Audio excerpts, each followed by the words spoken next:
자, 이제 민주당이 지금 곤욕을 치르는 내용 하나 있지. 지난번 총선 때 김용민 씨의 그 막말 논란 때문에요. 그게 이제 사실 표에 영향을 많이 줬는데 같은 김씨입니다. 김광진 의원. 뭐 막말 이야기 좀 볼까요?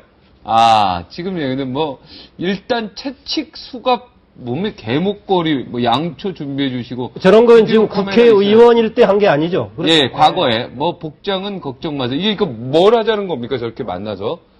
예, 난 몸 좋은 사람 이게 뭔지도 잘 모르겠어요. 저게 야동에 나오는 그 준비물들이죠. 저게 채찍 수갑 맞죠, 우리? 야동이 뭐예요? 야한 동영상 이런 거 있지 않습니까? 근데 계속 수갑 얘기가 나요. 노예 이런 거 좋아요. 일단 벗고 수갑같이. 야동 맞네요. 일단 벗고. 그죠? 아닙니까? 왜 솔직히 얘기를 못 하세요. 야동 다 보셨잖아요. 그 야동 내용을 간접적으로 이렇게 그대로 방송에 버려도 되는 겁니까? 아니, 저거는 간접이 아니라 직접적인데, 지금? 괜찮은 내용이거든요. 예. 아니, 그러니까 저런 내용을 어떻습니까, 저게? 저는 조금 과거에 했던 것하고 지금 국회의원으로서 신분하고 어느 정도 연관지어서 봐야 될지는 모르겠지만 과거에 했던 내용은 보니까 20대 때 했을 것 같은데요.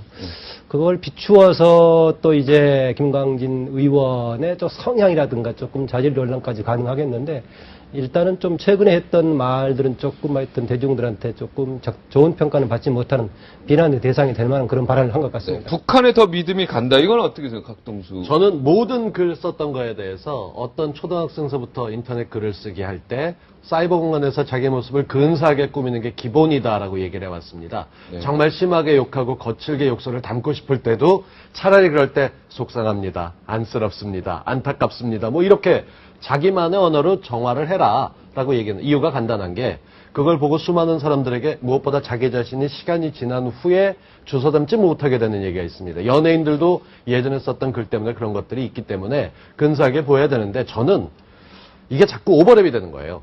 지난번 총선 때도 막말 효과로 재미를 좀 봤는데 다른 것도 아니고 새누리당 의원들이나 대한민국에 있는 의원들 사석에서 혹은 어디 공적으로 했던 말들, 행동들을 이걸 하나 짚을 만큼 전 이름도 잘 모르겠는데 김광진 의원이 대단한 의원이 아니거든요. 네, 비례대표로 하나 해서 딱 뽑아서 네. 요 놈 잘 걸렸다 한번 해보자. 죄송합니다. 놈이라고 그래서 이 잘 걸렸다라고 얘기해서 젊은 사람이 전부 다 잘못됐다는 식으로 야단을 쳐가면서 민주당 의원들은 다 문제가 있다. 라는 식으로 몰고 가기 위한 앞에 든 타겟이 됐을 뿐이죠. 네. 본 적은 없습니다만 글을 잘 썼다는 민주당 것보다. 의원이 전부 다 문제라고 하지는 않은 것 같고요. 김광진 의원이 한 발언에 대해서 지금 소개된 발언은 이제 국회의원이 되기 전에 했던 그런 거고, 그거 말고도 작년, 금년 해서 이제 꽤 있습니다. 새해 소원 명박급사. 이게 그런 충격적인 것도 내용이고요. 있고요. 여러 가지가 있는데 한번 생각을 해보십시다. 이게 말이라는 게 이건 인격이거든요. 그렇죠. 그래서 스스로 자기 인격이, 내 인격이 이 정도밖에 안 된다라는 것을 스스로 얘기를 한 겁니다. 그리고 그 이후에 이번에 큰 문제가 됐던 이제 백선엽 이 장군에 대한 민족 반역자 발언 같은 거, 이것은 결국은 평소에 가지고 있던 생각이 나온 거기 때문에 지난 2010년에 했던 거 아까 나온 거 보니까 2010년에 트위터에다가 이제 작성한 거 이런 것이던데 결국은 김광진 의원이라는 사람이 그 정도밖에 안 되는 인물이라는 얘기죠. 그거는 우리가 부인할 건 없을 것 같아요. 인격은 또 하나, 또 하나. 백 장군 얘기는 짚고 넘어가야 될 게 국가에서 나온 자료에서 그 KBS 다큐멘터리를 다룰 때도 6.25 이후에만 다뤘던 게 그 전에 친일 행적이 확실하게 있다고 나와 있기 때문에 그것만큼은 친일 행적도 마찬가지인데요. 한번 생각을 해보십시다. 지금의 시각에서 친일 행적이라고 하는 것을 우리가 판단을 할 때 하고. 근데 본인이 시인을 했습니다. 그러니까 본인이 독립군을 토벌했다라는 얘기를 본인이 직접 한 적이 없다고 그랬죠. 아니요, 거기 써 있는 문장이 그렇습니다. 나왔던 자료 본인이 자신의 자서전에서 독립군을 본 적도 없다고 독립군은 본 적이 없고 근데 조선인이 그런데 그 얘기를 했죠. 그 바로 다음 문장에서 그 책에 보면 이재일 아래 아주 일본이 조선인으로 하여금 조선인을 잡도록 만들었다. 그러나 이제 그 이전에 본인은 독립군을 바로 그 부분 때문에 그 문제가 돼서 친일이라는 얘기가 어떤 게도 올라 있는데 저는 그 논쟁이 중요치는 않다고 봅니다. 이것도 역시 마찬가지로 지금도 전쟁의 법령에 영어로 돼 있는 것과 친일을 했느냐, 그 뒤에와 앞에 공과 과를 나누는 데 있어서 김관진 의원 얘기할 때 그 부분은 빼고 얘기하셔도 충분히 야단 맞을 만하니까. 아니, 근데 그거 네. 뺄 수가 없는 거죠. 대한민국 국회의원입니다. 국회의원은 헌법기관이에요. 근데 헌법기관이라고 하는 친일로 것은 나왔던 친일로 기록돼 있는 사람을 그렇다고 그거는 얘기해서 본인이 아니죠. 그거 아니죠. 민족 반역자라고 하는 표현을 쓴 것은 이 백선엽 장군 본인이 그렇게 이미 기록한 것이 있는데 그건 분명히 짚고 넘어가야 될 문제예요. 개인이 2010년에 뭘 쓴 거 가지고 지금 우리가 얘기하자는 거 아니고요. 그것은 왜 이게 중요하냐면 이런 사람을 민주당이 청년 비례대표로 뽑아놨다는 거예요. 그래서 국민의 세금을 가지고 지금 세비를 주고 있어요. 그렇잖아요? 그러면 민주당을 비난하는 것은 그 민주당 국회의원들이 다 김광진 의원처럼 저렇다고 해서 비난하는 게 아니고 김광진이라고 하는 이런 젊고 철없고 참 기가 막히게 이건 뭐라 그래야 돼? 이거 철딱선이 없다고 해야 되잖아요. 그런 얘기를 할 때마다 더 직접적으로 그 친족 간의 뭐 성 문제에서부터 별별 복잡했던 의원들이 나왔던 게 떠오르니까 저는 그게 개인으로 조용히 지나가거나 국회의원들끼리 최소한의 기품을 지키려고 그러면 이건 네, 여기 대선 정리하겠습니다. 이슈로 나오는 게 아니라는 네. 느낌이 드는 저는 여기서 제일 화가 나는 멘트가 있어요. 어버이 연합이라는 데다가 나이 처먹었으면 곱게 처먹어. 당신 같은 어버이 둔 적 없어. 이 말은 나는 제일 가슴에 저는 와닿는. 여기 나오고 난 이후 굉장히 많이 듣는 얘기입니다. 예, 부모님을 이렇게 어버이가 부모님 아니겠습니까? 그러니까 부모님 세대죠. 그러니까 이게 네, 누구 부모님 뭐 세대한테 특정인을 얘기를 하는 나이 것이 곱게 아니고. 처먹어 이 네, 얘기가 저도 여기 이제 해당이 될 수도 있겠죠. 어떻게 보면은. 그래서 참 가슴이 아프다. 야, 부모의 이 효사상이 그래서 이렇게 민주당이 대한민국에서 이렇게 된다, 땅에 그 말씀. 떨어질 수 있느냐. 그래서 문제의 발단이 보면 아까 이제 우리 홍 교수님 말씀하신 대로 이제 국정감사 기간 중간에 그 김광진 의원이 이제 그 백선엽 장군을 갖다 놓고 이제 민족 반역자 얘기하다 보니까 그 향군 단체라든가 이런 쪽에서 대거 항의 방문을 하고 또 신문에 광고를 내고 하면서 아마 보수 쪽에서 김광진 의원의 이른바 신상털기를 한 것 같습니다. 맞습니다. 네. 신상털기를 하다 보니까 김광진 의원이 의원 되기 전에 했던 트위터라든가 페이스북 이런 데다 올렸던 이야기들을 보다 보니까 아까 얘기 나왔던 뭐 수갑, 양초부터 시작해서 뭐 그다음에 어버이연합에 지난해 12월 달에 어버이연합이 이제 이른바 극우 보수 단체죠. 또 그리고 이 김광진 의원이 국회의원 되기 전에는 보면은 민족문제연구소던가요? 네. 지역 사무국장도 맡고. 지역 사무국장도 맡고 하다 보니까 어떻게 보면 물론 그런 표현을 해서는 안 되겠습니다만은 보면은 뭐 이런 이야기 또 보면은 뭐 연초에 보면 뭐 대통령 명박 급사.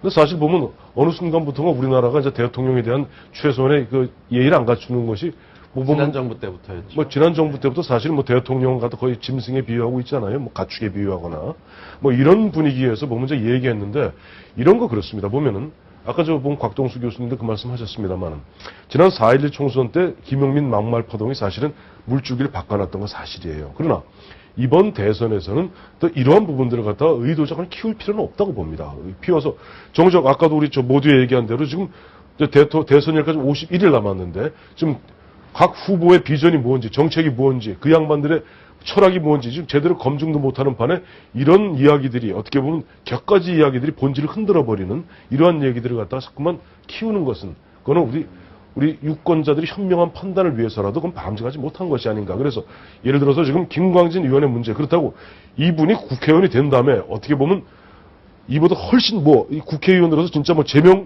해당하는 일을 했다면은 제명해야 되겠죠. 하지만은 그렇지 않다면은 과거에 그런 일은 뭐 아까 우리 홍 교수님 말씀대로 그 양반이 그 시절에 20대 때 참 철이 없어서 참 정말 해서는 안 될 얘기를 했구나 하는 정도로 치부해 두고 우리 모두의 본업인 이번 대선에 우리 향후 앞으로 우리 5년을 대한민국을 끌고 갈 대통령 어떠한 사람이 한번 다 정리해 주셨네요. 네, 다 좋지만 그렇다고 맞는- 해서 네, 지금 이 문제를 일리가 있어요. 네. 그냥 내버려 두자는 얘기는 결코 아니에요. 저는 네네. 민주당이 책임지고 후속 조치를 해라. 저는 근데 그렇게 후속 조치 요구하고 방법이 싶어요. 지금 현역 네. 국회의원 어떤 방식으로 할 것인가는 좀 따져볼 부분이 있고요. 저는 아까 얘기 나왔던 청년 비례대표 선출 방식에 따라서 이렇게 됐지 않느냐라는 것이 일부에서 제기하고 있는데 곽 교수께서 적절히 지적했다시피 청년 비례대표뿐만이 아니라 당의 공천을 받아서 지역구에 당선된 사람도 친족 간에 무슨 논란이 있을 정도로 이렇게 네.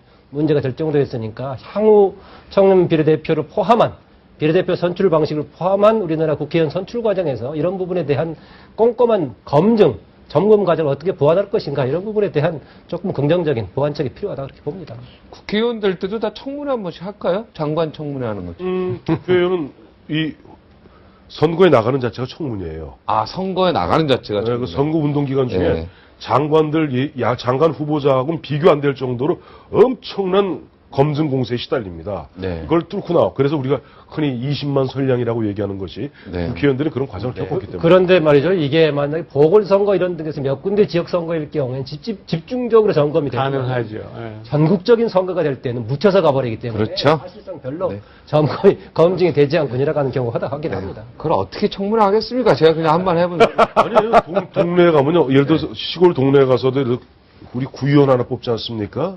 뽑아도 동네에서 사돈의 팔촌에 이른바 조상 할아버지, 증조 할아버지가 얘기 다 나옵니다. 근데 그걸 그렇게 버텨나가야 되고 돼요. 제가 살고 있는 양천구청장 같은 경우 여러 가지 얘기가 나오면서 2번이나 했던 사람이 물러나게 되는 보안사 전력 이런 게 나왔을 때 네. 국방부 공무원과 보안사에서 했던 고문수사관 이런 게 드러나지 않는 것처럼 뭔가 제도적인 보완은 해야 될 텐데 이게 저는 이 시점에 국회의원들이 그나마 갖고 있던 기품이 무너지기 시작한 게 지난 정부 때 나왔던 환생경제 연극이라고 생각합니다. 그때 현역 국회의원들이 24명이 모여서 극단 만들고 노가리라는 이름 내세워서 온갖 진짜 끔찍한 욕들을 대사로 하는데 거기에 박근혜 후보도 가서 그때 박수를 치고 보셨단 말이에요. 그때부터 스스로 기품을 깼는데 이제 와서 네거티브 선거로 골치 아픈데 대선 때 짚고 넘어가는 거 맞습니다. 근데 그게 큰 이슈가 아닌데 그걸 가지고 민주당이 해결하는 공 넘겨가는 모습 보기에 국민들 보기에 굉장히 민주당이 언짢은 해결하라고 문제입니다. 하는 얘기는 예를 들어서 아까 그런 뭐 친족 간에 문제 있었던 의원 결국은 새누리당 맞죠. 예. 제거했잖아요. 예, 예? 마찬가지입니다. 지금 그 이 민주당이 공당이고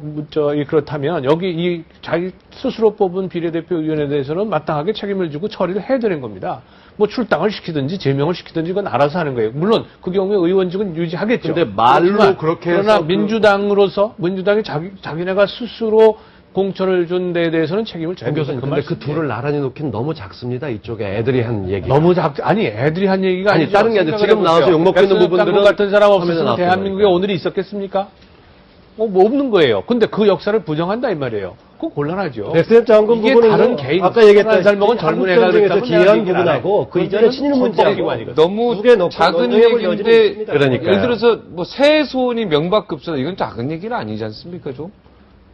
모든 게 우리나라 대통령인데. 모든 게 대통령 때문이라고 하면서부터 권위가 없어지고 각하라는 말이 사라지고 대통령님으로 된 나라에서 그 양반이 뭐 잘했다는 생각을 쓰지 않습니다. 저는 제가 아는 후배라면 왜 그런 쓸데없는 소리 내가지고라고 분명히 엄하게 야단을 쳤을 텐데 지적받을 부분이 지금 그 부분이 나오는 거는 신성털기예요. 황 의원님 말씀하셨다시피 신성털기로 과거 발언이 이렇게 나왔다는 거. 저는 아직도 이 언론에서 오늘 인터뷰를 하면서 사과 비슷하게 했던데 아직까지도 어리기 때문에 정말 죄송합니다라기보다는 그게 3, 4만 개 트윗에서 서너 개 이런 거 나오는 걸 봐서 아직도 하는 게 어리거나 책임지거나 국회의원으로서 하는 게 부족한 부분들은 질타받아 마땅합니다. 그렇지만 팩트 부분과 논의될 부분, 당내에서 하는 것과 타당에 대해서 얘기하는 부분들에 대해서는 조금 더 양쪽 당 모두가 기품 있게 행동해 주셨으면 좋겠습니다. 네, 하여튼 뭐 대선에 아까 우리 황 의원님 얘기한 대선에 이런 게 자꾸 이건 그냥 김광진 개인의 이야기로 그럼요. 네. 딱 정리를 하는 게 네. 깨끗한 것 같습니다. 그죠? 그러나 거기에 대해서 지금 민주당이 이거를 가만히 있는 것도 나는 아닌 것 같아요. 네. 뭔가 조치를 하는 게 국민들 입장에서는 바람직하다, 합리적인 판단이다 이런 생각이 듭니다. 반면에 굉장히 세련되게 그 김성주 공동위원장 같은 경우는 오늘 사과를 했죠. 연계 발언. 아, 그 네. 연계 발언 있었죠? 연계 네. 발언. 예. 예. 연계. 예. 아휴, 참. 다음 뭐 거기에 대해서도 뭐 아닙니다. 특별히 하실 넘어가시죠. 얘기가- 넘어가시죠. 이건 정말- 예. 네. 더구나 공동 선대위원장이니까 훨씬 더 급이 높은 대표 발언이죠. 네. 그걸 분위기를 띄우기 위해서 얘기했다는 반농담식으로 게. 했긴 했는데 그래도 공인의 입장에서는 적당한 단어는 아니다. 그 전에 이미 조금 진생 일반적인 나왔고. 문화하고는 약간 조금 괴리감이 있긴 한 것 같습니다. 원장님도 우리가 사석에서 연계 얘기는 하죠 가끔. 네, 그런데 사실 진행자 말투로 보자면 박동진 앵커가 대단하신데 네. 직설적인 얘기를 하면서 막말하지 않는 기술이 대단해요. 아 그렇습니까? 제가 좀 이렇게 무식한 말은 많이 하죠. 네, 근데 막말은 피하려고 합니다. 네, 막말은. 기술이 대단한 것 같아요. 기술이 대합니까? 알겠습니다.